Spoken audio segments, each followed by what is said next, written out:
Hi guys! Isang mabilisang vlog lang tayo ngayong morning.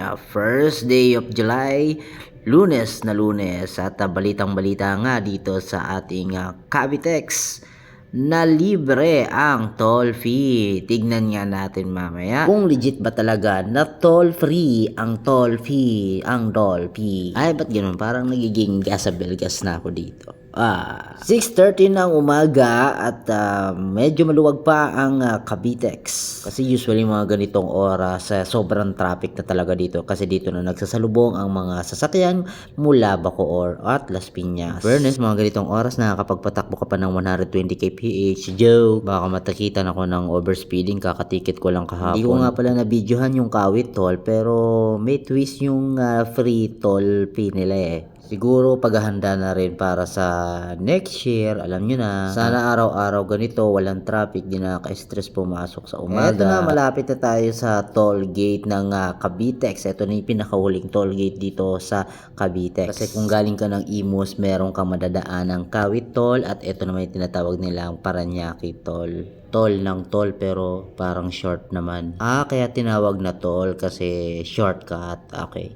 Uy, in fairness, talagang walang traffic dito sa Paranaque Toll Gate. Kasi pag normal day talagang dito, ay Diyos ko, araw-araw rambulan, araw-araw siksikan. Hindi mo alam kung saan patungo, hindi mo alam saan sisingit.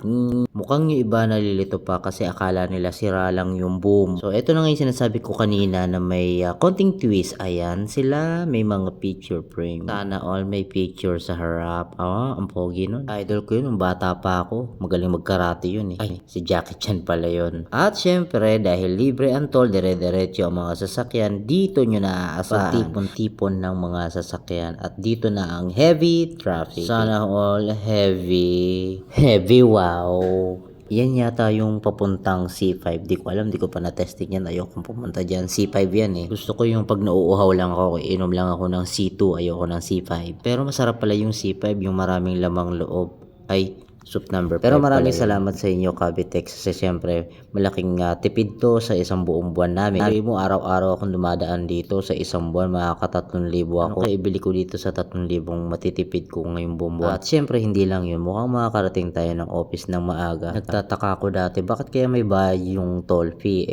Pag pumasok ka naman, traffic din. Dapat nga pag traffic, may discount yung toll fee nyo eh. Mukhang bumawi naman kayo kasi ginawa nyong libre. Sana buong taon na, no, hanggang December. Pamasko nyo na sa amin. So ngayon alam nyo na ang cost ng traffic, yung mga boom nyo. Kaya kung ako sa inyo, angat nyo na lang yan. O kaya upgrade nyo yung mga RFID nyo. Kasi talagang minsan ayaw basahin dun, nagsisimula ang siksikan. Ayan, papasok na tayo na naiyak. Sana naman naiyak, magpalibre ka din. Yung naiyak or kaya yung mga Skyway naglibre ng toll. Naku, marami matuto. Once a year lang yata kayo na nililibre yung New Year's Eve pa. Sino ba naman lalabas nun, nagpuputo ka na, tapos sasabihin nyo, libre na yung toll. Ngayon pa man, maraming salamat talaga sa Cavitex dahil dito, bukod sa mga katipid na maaga pa makakarating sa office. Advance Happy Christmas and Merry New Year. Ay, baliktad ata. Diba?